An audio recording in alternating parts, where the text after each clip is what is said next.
दुनिया का तापमान तेजी से बढ़ रहा है। क्या आपने कभी सोचा है कि ये क्यों हो रहा है? साइंसदानों का कहना है कि पिछले 100 सालों में औसतन तापमान 1.1 डिग्री सेल्सियस तक बढ़ चुका है। शायद ये नंबर छोटा लगे, लेकिन इसका असर पूरी दुनिया पर साफ नजर आ रहा है। ग्लेशियर पिघल रहे हैं, समंदरों की सतह ऊंची हो रही है और मौसम की सूरतें तेजी से बदल रही हैं। 2016 और 2020 इंसानी तारीख के सबसे गर्म साल रहे हैं। हर गुजरता साल पिछले रिकॉर्ड तोड़ता चला जा रहा है। जरा सोचिए, जब धरती गर्म होती है तो सिर्फ मौसम नहीं बदलता, बल्कि खेती, पानी, सेहत और जानवरों की जिंदगी भी तबाह होती है। एक रिपोर्ट के मुताबिक हर साल दुनिया में तकरीबन 60 लाख लोग सिर्फ एयर पॉल्यूशन की वजह से अपनी जान खो देते हैं। ये सब सबूत हैं कि धरती को बचाने का वक्त अब है, वरना कल बहुत देर हो जाएगी।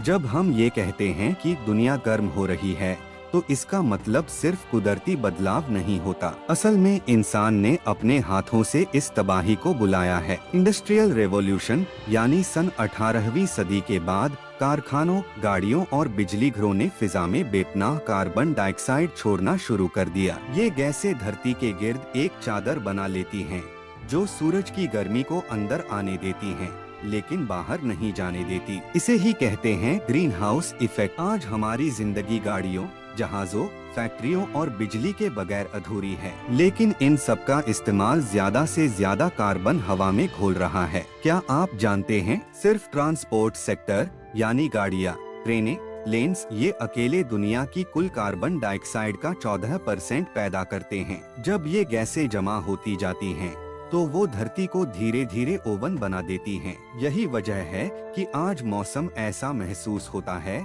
जैसे हर सीजन ने अपनी जगह बदल ली हो। जंगल सिर्फ हरियाली नहीं होते, ये हमारे लिए जिंदगी का सबब होते हैं। पेड़ कार्बन डाइऑक्साइड को सोखते हैं और हमें ऑक्सीजन देते हैं, लेकिन अफसोस हर साल करोड़ों पेड़ काटे जा रहे हैं। इस वक्त दुनिया में हर मिनट एक फुटबॉल मैदान जितना जंगल साफ हो रहा है। अमेज़न रेन फॉरेस्ट, जिसे धरती के फेफड़े कहा जाता है, वो भी इस झड़ से नहीं बच पाया। पेड़ जब काटे जाते हैं तो न सिर्फ वो कार्बन सोखना बंद कर देते हैं, बल्कि वो अपने अंदर जमा कार्बन भी हवा में छोड़ देते हैं। दूसरी तरफ शहरी इलाकों में कंक्रीट और सड़कें बढ़ रही हैं, जो सूरज की गर्मी को जमीन में कैद कर लेती हैं। इस वजह से शहरों का तापमान आसपास के गांवों से कई डिग्री ज्यादा होता है। जंगलों की कटाई सिर्फ गर्मी नहीं बढ़ा रही, बल्कि जंगली जानवरों के घर भी तबाह कर रही है। इंसान ने अपनी तरक्की की राह में कुदरत की कुर्बानी दे डाली है।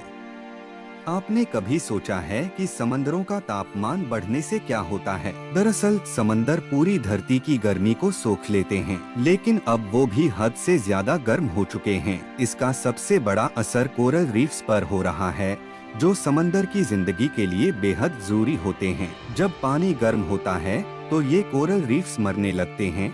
इसे कहते हैं कोरल ब्लीचिंग। दूसरी तरफ समंदर की सतह ऊंची हो रही है, क्योंकि ग्लेशियर पिघल रहे हैं। आज भी मालदीव, बांग्लादेश और पैसिफिक आइलैंड्स जैसे मुल्क डूबने के खतरे में हैं। यूएन की एक रिपोर्ट कहती है कि अगर यही रफ्तार रही तो 2100 तक लाखों लोग अपना घर खो देंगे। गर्म समंदर तूफानों को भी ज्यादा खतरनाक बना देता है, जैसे कि साइक्लोन, टाइफून और हरिकेन। हर साल इन तूफानों से अरबों डॉलर का नुकसान और हजारों जानों का नुकसान होता है।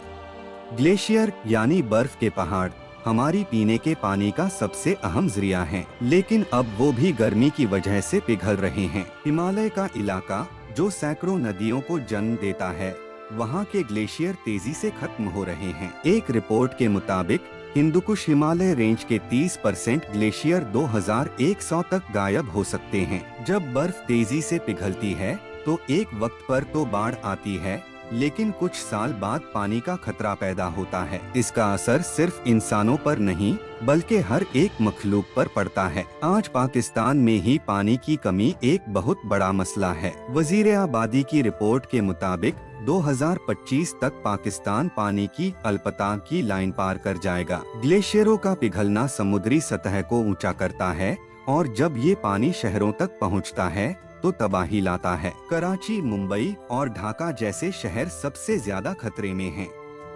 अब सवाल ये है, क्या हम अभी भी बेपरवाह रहेंगे? कई मुल्कों ने क्लाइमेट पर काम करना शुरू किया है, लेकिन बहुत कुछ अभी बाकी है। चाइना, यूएसए और इंडिया, ये 3 सबसे बड़े ग्रीन हाउस गैस प्रोड्यूसर हैं। अगर सिर्फ ये 3 मुल्क अपने इमिशन कम कर दें, तो पूरी दुनिया को राहत मिल सकती है। लेकिन मामला सिर्फ सरकारों का नहीं, हर इंसान को अपना रोल अदा करना होगा। क्या हम इलेक्ट्रिक गाड़ियों का इस्तेमाल करेंगे? क्या हम पॉलिथीन बैग्स से परहेज करेंगे? क्या हम सोलर एनर्जी की तरफ बढ़ेंगे? छोटी छोटी चीजें मिलकर ही बड़ा असर पैदा करती हैं। अगर हर शख्स अपना रोल निभाए, तो दुनिया को एक नई राह दिखाई जा सकती है।